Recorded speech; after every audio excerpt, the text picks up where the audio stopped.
Books Are Good Medicine, a podcast sponsored by the Shakopee, Metawakan, and Sioux community, featuring books and other Native American-focused teaching resources. We are your hosts, Oju Word and Allison Waka. Today we have an Authors Talk episode for you with Ojibwe scholar and cultural preservationist Dr. Anton Treuer. Anton is a professor of Ojibwe at Bemidji State University and the author of many books. He has presented all over the U.S., Canada, and other countries on topics ranging from cultural competency to tribal sovereignty. Anton is perhaps best known for giving frank, funny, and personal presentations based on his book, Everything You Wanted to Know About Indians, But Were Afraid to Ask. While relations between Native Americans and the majority of white society are often characterized by guilt and tension, this book cuts through the emotion and builds a foundation for true understanding and positive action. The young reader's edition of Everything You Wanted to Know About Indians But Were Afraid to Ask has been selected as the Minnesota Native American K-12 one-read title for Native American Heritage Month this coming November. We caught up with Anton just days before the release of his debut novel, Where Wolves Don't Die. This is an incredible coming-of-age story about an Ojibwe boy living in Minneapolis. In this episode, we chat with Anton about both these books, how educators can use them, and his passion for the Ojibwe language. Enjoy! Welcome, Anton. It's an honor to have you on the show. You are a professor, author, speaker, and trainer. Can you tell our listeners a little bit about your career? Thanks for having me on. It's really wonderful to be in conversation and in community with you both. I kind of sit on a three-legged stool. So one of the legs to that stool is I am at the service of our community. I officiate at naming ceremonies, traditional funerals, and everything in between. And all of that work is uncompensated, kind of in the service of our people and our traditions. That's probably a third of my time. Much like a wedding ring is a tether and limits you and keeps you connected to a certain person, that work kind of keeps me tethered and connected to my community. And so I turn down the jobs that would take me elsewhere. I spend also about a third of my time doing my actual job, which is a professor of Ojibwe. I teach Ojibwe language, history, culture, formerly trained as a historian, but I've done a lot of language work there as well. And that's reflected in publications and all the other things that I do. And probably another third of my time is spent doing diversity, equity, and inclusion work. They're kind of like three strands of a braid. They all feed one another. So I was thumbing through one of your books recently, The Cultural Toolbox, and sort of the subtitle of that is Traditional Ojibwe Living in the Modern World. And I really appreciated at the beginning when you talk about how this is me as an Ojibwe person, and how it looks for me is going to be different. And there's no one way to be Ojibwe. Right. And so I'm curious what advice you have. I see your posts. You're able to really exercise a lot of your traditional ways and life ways, living where you are. But what advice do you have for urban natives who are maybe trying to figure out how to live in a modern context in a very urban setting? First of all, I just think we got to take it a little bit easier on each other. Yeah. One of the manifestations of all of the colonization, and even really just deeply embedded in the Abrahamic religious traditions, is this issue of judgment. Like, there's a right way and there's a wrong way. And if you don't do it my way, you're going to hell. And, that there is also one language, one culture, those sort of things. And I think all of that is really psychologically damaging. So I would tell Native people, we are right where we should be. Having been through all of the things we have been through, we are not less than, but it's good to think about where do we go from here? So I think there's a little too much of people trying to out-Indian each other, and that kind of thing. At the same time, that doesn't mean that things like language and culture don't matter. They do, but not in the sense of worth or, legitimacy or something like that. So I think when we unburden ourselves of those things, it's so much easier to just lean in to the things that do matter. It's hard if you're like son of a medicine man and you don't know. Right? So if you feel all this shame, like I should know, or I have to pretend that I know, then how can you ever ask? And then how can you ever learn? A third of our people have been adopted and fostered out of our communities. That's not their fault. We've got residential boarding schools, all these things. So I think we should be kind and inclusive and open, willing to share anything that we know, willing to learn anything that we don't. And it's a whole different game when we do that. So I think when we unburden the shame stuff, then it's easier to do more. And there's lots to do.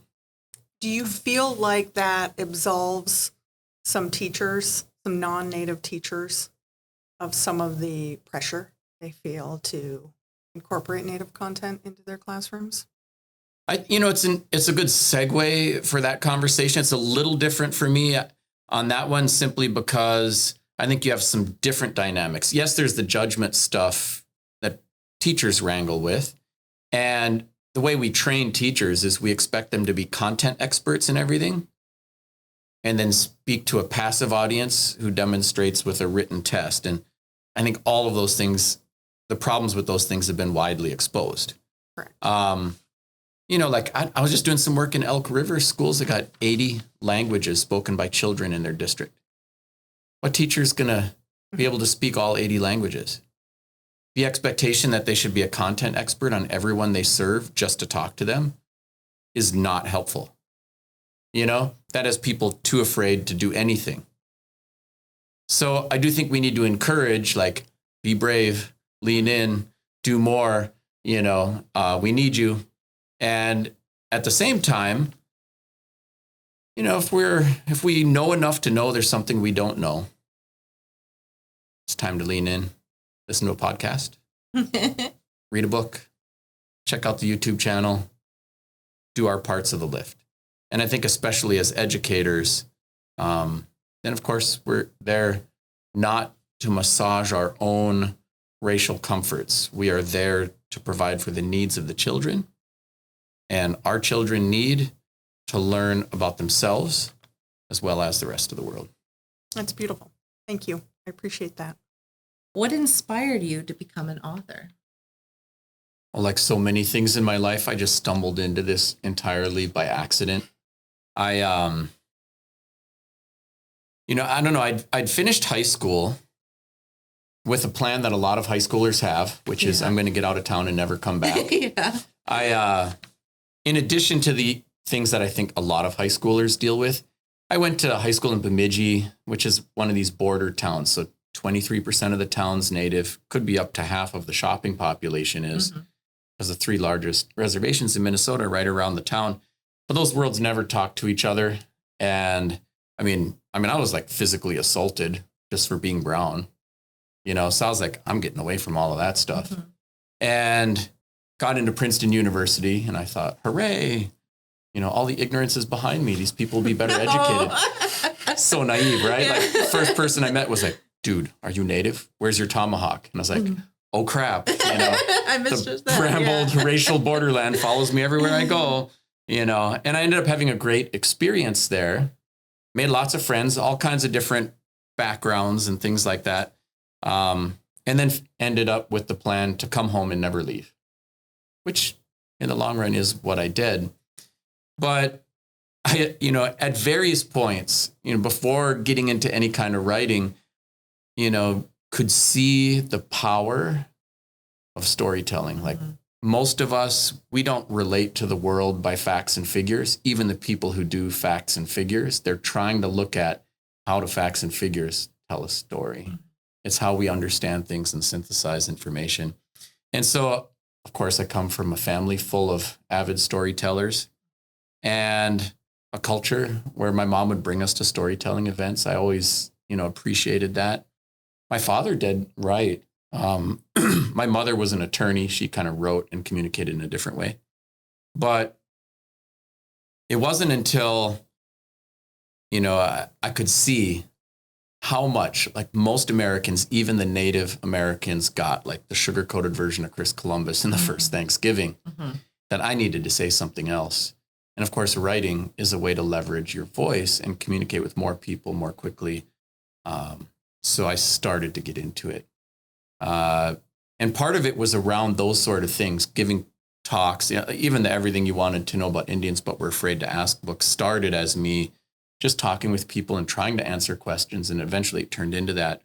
But at the same time, my come home and never leave plan landed me in front of Archie Mosé, who is this spiritual leader, actually from the St. Croix Reservation in Wisconsin, who was born in 1901, probably about 12, the first time he ever saw a white man.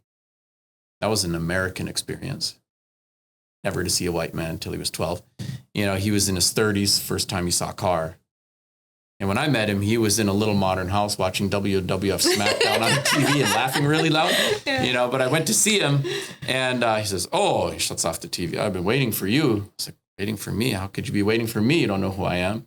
But he had a dream about someone. I looked like this person in his dream, and that was enough for him. He's like, sleep on the couch. So I slept on the couch.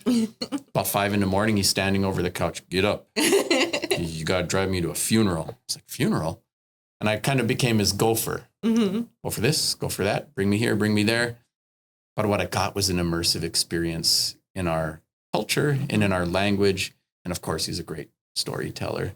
So some of my initial publications also were, recording, transcribing, translating, trying to get his voice and voices like that out into the world too. So I kind of had, it was like left hand, right hand, doing different types of writing. And I'm still doing that, still expanding even into other areas. Oh, awesome. Thanks for sharing that. One great way you promote the language is your Ojibwe Word of the Day series, where you post a short video about different word each day. How did that series come to be? Oh, first of all, I love our language. It's so fun. It's so descriptive. The smallest meaningful parts of words are usually known to everyday speakers. So you hear good speakers say, when you say something in our language, it's like you're painting a picture because there's this thick description. And also it lends itself to humor. And so, I fell in love with our language, and I've been excited to learn more, teach more, share more. And of course, the advent of social media provides a powerful tool for doing exactly that. I mean, of course, we distract ourselves, as do I, all the time. But, it does a lot of things. A lot of humans used to just read for entertainment, and they were lucky if they got to go to a play.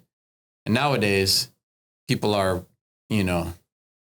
scrolling TikTok or watching movies or whatever. Constantly, and so it's a way to be accessible. And I think a language lives not when it's just a ceremonial language. Then you get Latin. Right. It lives when it's used for everything. So we're doing an Ojibwe language dub of Star Wars. We're doing Rosetta Stone, where books should be at every age and reading level and for all different things. And the Xbox should be speaking our language too, and all the things. And that's a living language. I know that you're the editor of the Ojibwe Journal. And I think about how you write in both Anishinaabe, and English. Is your process different? How do you go about getting in that headspace to make that work? Oh, yeah. Well, first of all, I don't know, doing work in the Ojibwe language, just like doing work in English, there's so many ways to go about working in English too. And so there are different kinds of language work, even within the Ojibwe Native Journal. So sometimes I'm just recording an elder on a big share, working on transcription and translation. That's kind of how I started. But especially, over the past several years, we've had a lot more team-based work. So we had a team of 50 people to develop. There were a series of 5 books we did, published with the Minnesota Historical Society. And so there, we'd kind of experimented. I'd gotten a small grant through the Minnesota Humanities Center. This might have been in the, 2008 or something like that. Convened several great speakers and paired each one up with a transcriber, and we were trying to do a bunch of work, and it was so productive. I think we did 30 stories in one weekend. And then, would convene everybody for kind of spell check. We could have multiple dialects represented, each person in charge of their own story. No one could trump their language usage, but we'd check each other, on spelling and all these other things. And it was very productive. So we replicated that at an even grander scale when we're doing work in Mille Lacs. So sometimes huge teams of people where I'm cat herding, and trying to assign work and get work done through others. So sometimes I do stuff like that. And then sometimes it's just me and a voice, in the headphones going through stuff. And my process has evolved a lot with that. Mm-hmm. Yeah. So that journal in particular, I ended up doing a lot of the work in, the late 90s and stuff like that. But increasingly, we're pulling in, a lot of the new people who are doing this kind of work, and we're growing the breadth of voices that are included in it. I've talked to other people who do some translation work, and they talk about the pressure of getting that translation correct because, the words don't necessarily match. Yes. And sort of the burden of getting it how the speaker wanted it and the pressure to get that right. Yeah, you want the speaker to listen to it and to read it and be like, right on. But you're also sometimes working with people whose eloquence in Ojibwe far exceeds their eloquence in English. And then if you get too clever and verbose with the translation, then they're like, I don't know about that. You know what I mean? What does that one mean? You know, or whatever. And so hey, it has to be right for them as well as intellectually right, And some people are way more chill than others, when you're working with them. So increasingly we'd get something done. We, of course, would run it through the speaker. Sometimes you don't have the luxury. I'm even have stuff recorded that's never seen the light of day yet that eventually will, or someone's passed or whatever. So how do you recommend non-Ojibwe speakers to enter the language? And I'm thinking in terms of non-native teachers perhaps want to learn a bit of the language or to learn more about the culture by learning some of the language. What is your recommendation for people who are starting just at square one? Oh, yeah. So first of all, just with permissions and things like that, I think the question isn't what can someone do in Ojibwe? It's more like what can't we do? Haven't found anything yet. Right? And, so I don't think a German person should be offended if someone who's not German wants to learn German. That's cool. And if somebody who's not Ojibwe wants to learn Ojibwe, that's cool. I think the only thing that you may run into once in a while, depending on the context, is that a lot of our people have had, family members who were denied access to their language and culture. And both that creates a feeling of unfairness, just with the oppression dynamics in the history. And also sometimes we get little triggers or blocks that could be from the epigenetic imprint of what our grandma went through. So it's I'm struggling to get this vocab list down, and the new white dude who just showed up is no problem. Mm-hmm. And then they feel oh, yes, why don't they leave us alone or something like that? So you could run into that, but I don't think that should discourage someone from leaning in. Just like anyone could learn German, anyone can learn Ojibwe. You should lean in. Just be aware of those sensitivities and issues that might pop up so you can handle that in a good way. Mm-hmm. So I think even when we talk about racial equity dynamics, there's been so much patriarchy and the mansplaining and all these sort of things. It's good for men to be aware of that. That doesn't mean they shouldn't speak up. We need men to speak to patriarchy too. They just shouldn't take the mic from everybody and tell everybody how it is, right? So there's this balancing act with like, yes, lean in, lend your voice, be an agent for change, do the right things, and operate with sensitivity to the history, to the dynamics, and to people's own sensitivities, and you will be fine. And then as far as like the technical parts, like what do I pick up and how do I learn? There's so many ways to go about it. And I hesitate to even give you the one right way, because for each person, it's different. If you have time to take an in-person class and that fits in your schedule and doesn't mess everything up with your kids, awesome.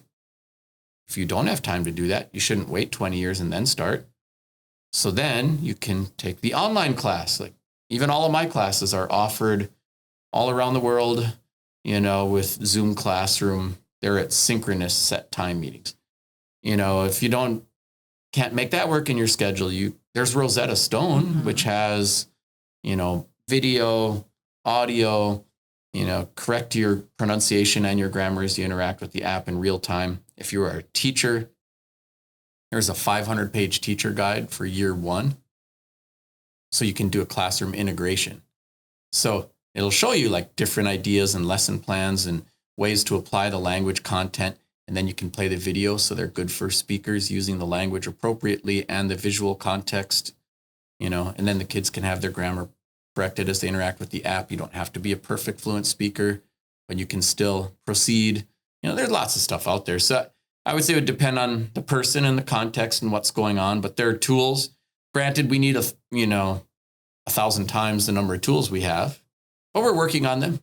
It certainly shows with your work. I think Rosetta Stone is so awesome. And what I like, Navajo, we have to like go to the Navajo Museum and purchase it. And, it's like all these stipulations. Layers. And yeah. And so it's just really wonderful to see you giving access to the youth and families and teachers. It's really one of the things that we do at home. We've done is just, I'm a nominee in Navajo, but one thing that we're doing is we're saying no in either Menominee or Ojubway. My nieces are Ojubway. And so, and it somehow makes a no not so harsh, when we're saying like Gaween instead of, no, it just, it somehow, I think, connects to who the kids are somehow. I don't know. It just feels like,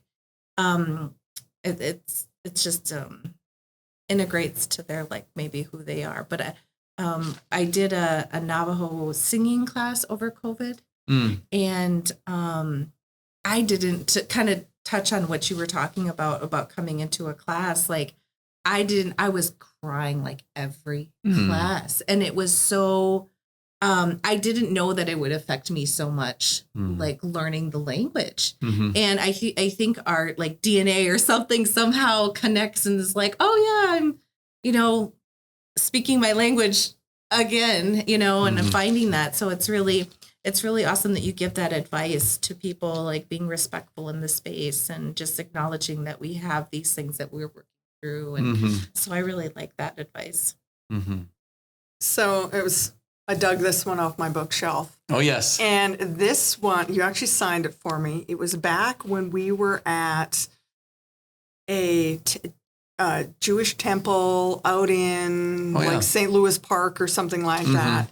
And of course, we have the beautiful copy that's the giveaway, right? I love the cover, and it's awesome. Thank you for making that youth version.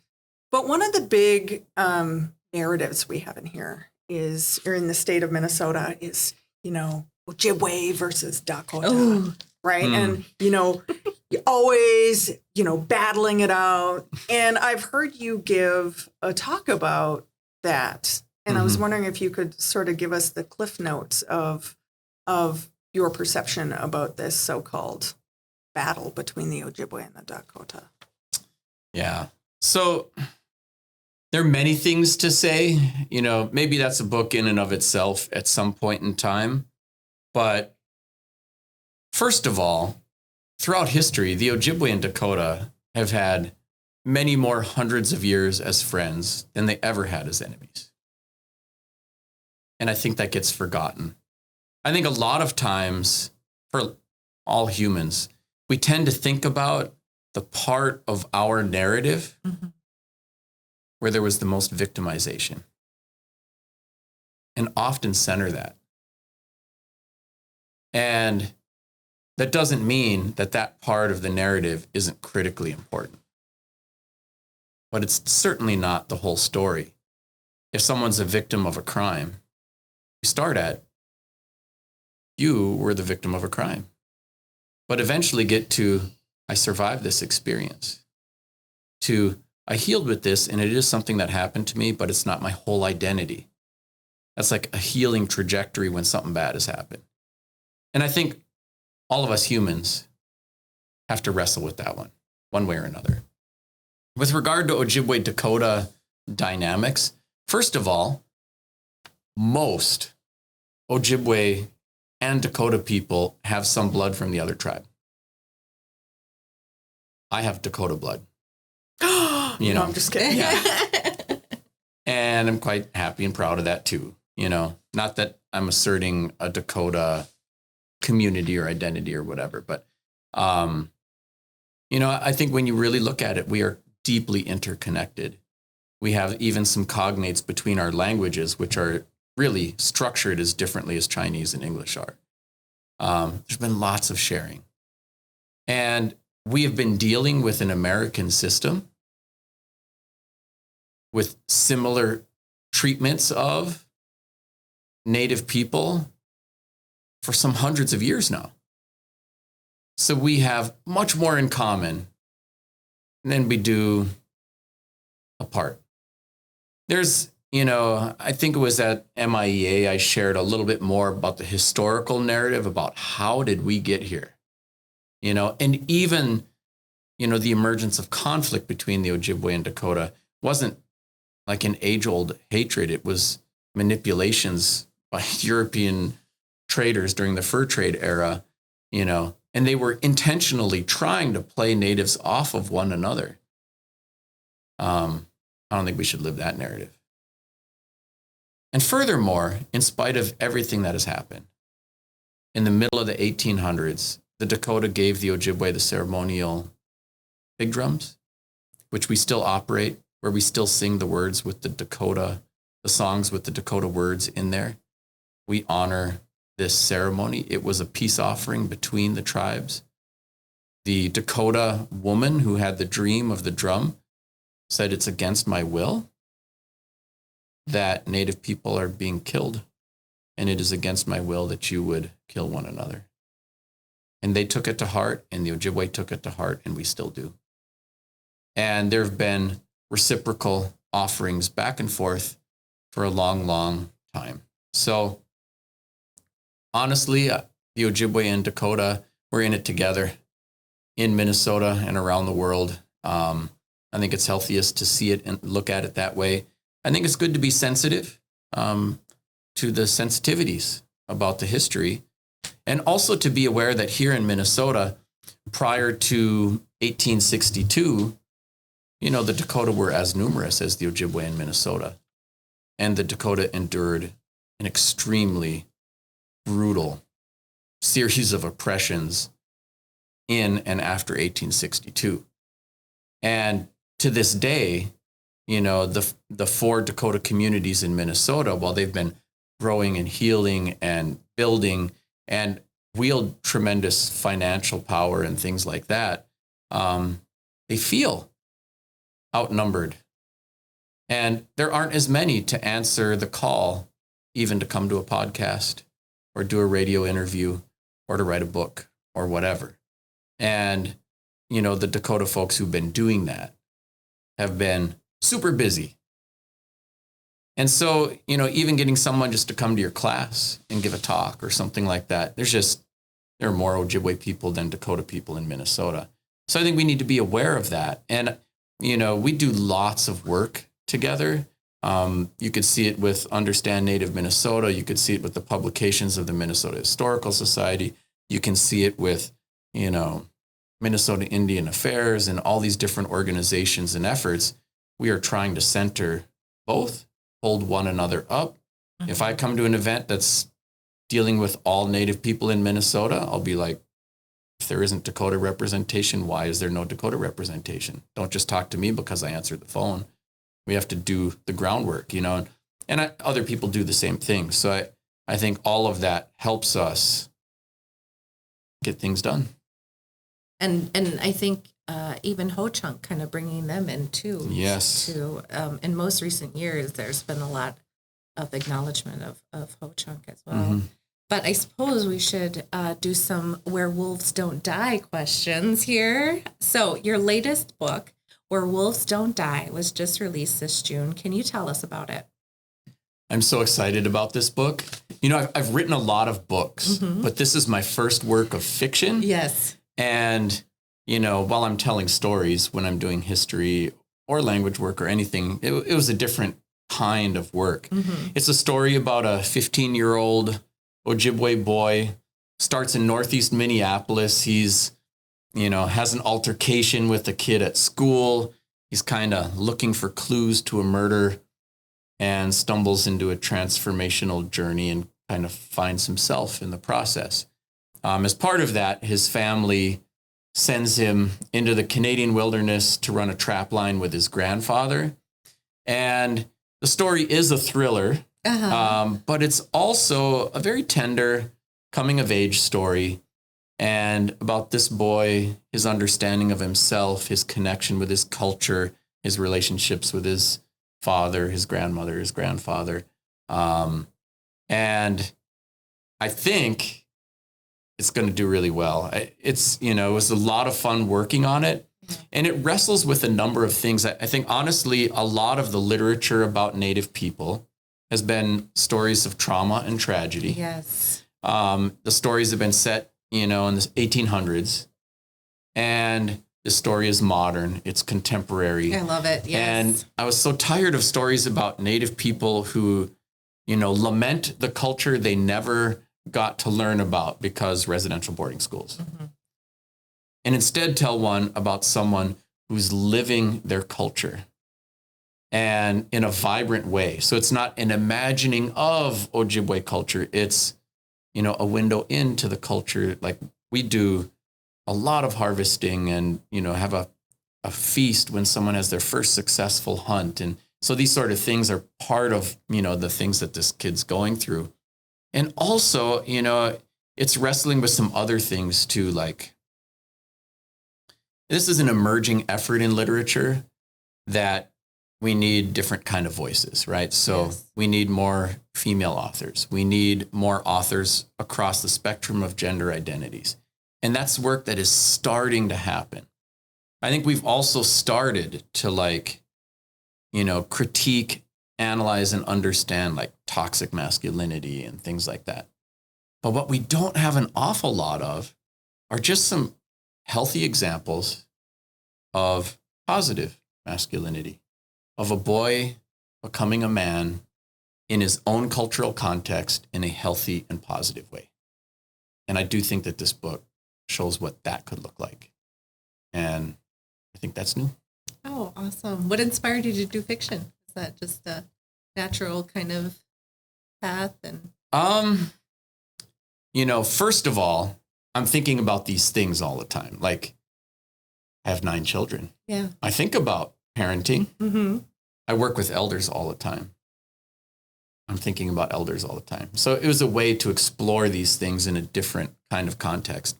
I see the power of story, and I could see some things missing within this genre. Like we're poised for great growth within this whole genre of communication.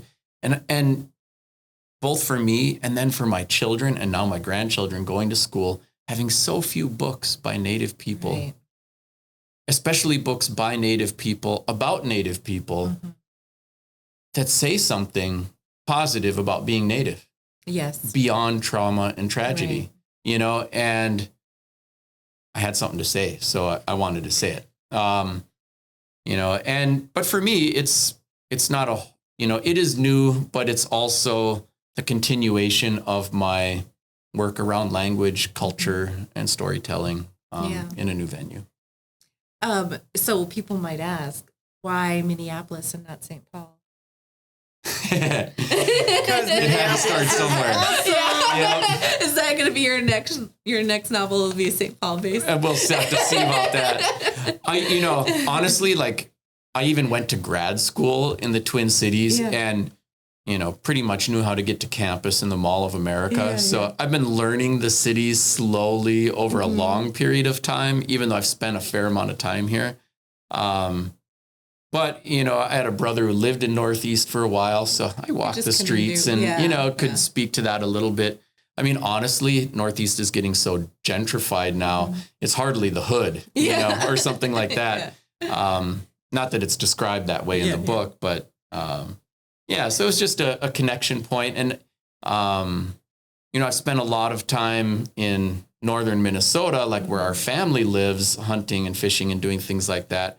I've got great friends in Canada. One of my sons is actually enrolled at Nigigumsa First Nation, which is where it's part of the story is set. Okay. And so, so these were places that I could describe and speak to. So I'm sitting here grinning because you say, it's a work of fiction. But listening to you talk about sleeping on the couch and Archie walking up to you, I immediately thought of Ezra and Randall Liam. And so I think that while it's fiction, a lot of this resonated with you because it's part of who you are as an Ojibwe person. Yeah. And so one of the other things I particularly loved about this is how you describe the places that you're going, how you note the changes in the biome and, the hardwoods and the hardwoods encircling the farm fields and then going up and seeing the different types of trees and the animals, and you've paid attention to so many details that I think we as Native people pay attention to because we're always watching these things and paying attention to the natural world. And I just wanted to thank you for that because I loved how that read.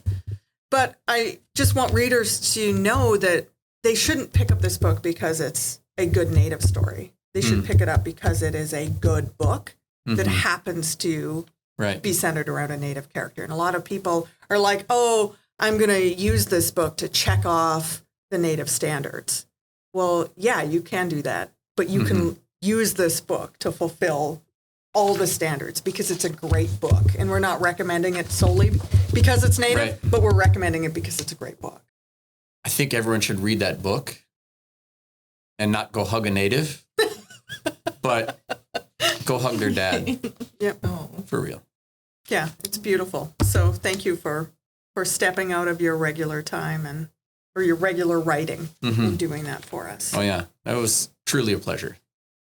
You also have a free educator's guide available for the book. We'll include a link in our episode description. How do you envision K through 12 teachers using this book? Kind of to your point there, Odia. Yes. A lot of, there's been a sweeping change to Minnesota's educational standards this year. A lot of other states are also going through these evolutions. We're asking science teachers to speak to Indigenous ways of knowing, and they've only been trained in the scientific method. We're asking people to speak to Natives not just as another racial or ethnic group, but as Native nations and how do they work and things like that. Those catching some people kind of flat-footed. So we want to make the transitions as easy as possible, and we don't want simply, unsupported mandates, which will never be delivered upon.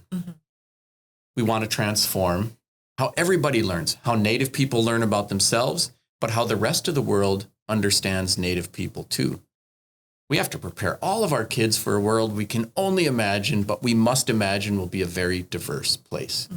So we did develop educator guides. We have 6 of them for everything you wanted to know about Indians, but we're afraid to ask. We have a series of them compiled together on where wolves don't die. They're all tagged to the educational standards. A teacher can pick them up and look at any number of dimensions of the work or its applications and be able to hit the ground running. So it will not be somebody's brain for them, but it will provide some tools to navigate that landscape more sure-footed and to pick up the work and use it.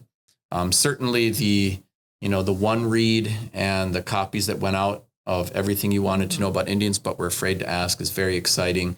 And it should make it easier to, help a lot of the schools get started with that.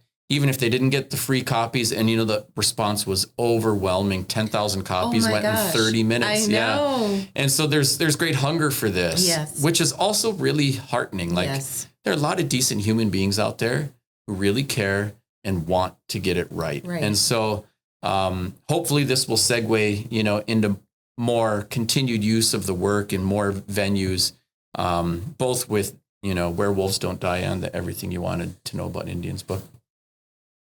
Well, awesome. Thank you so much for joining us today. Thank you so much for having me. This is a dream of Odia's and I's for a while now, and it's such a pleasure to have you. Oh, it's great to be here. I do want to ask you one last thing while we have you.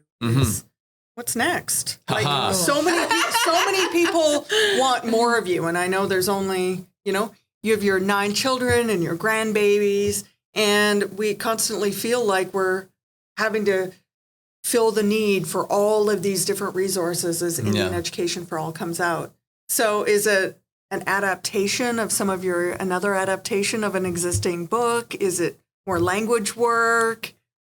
What's on the horizon for Anton? There are lots and lots of irons in the fire. And, I can't be everything everywhere all at once, but, we have assembled huge teams. So there's still a team of 50 people working on Rosetta Stone.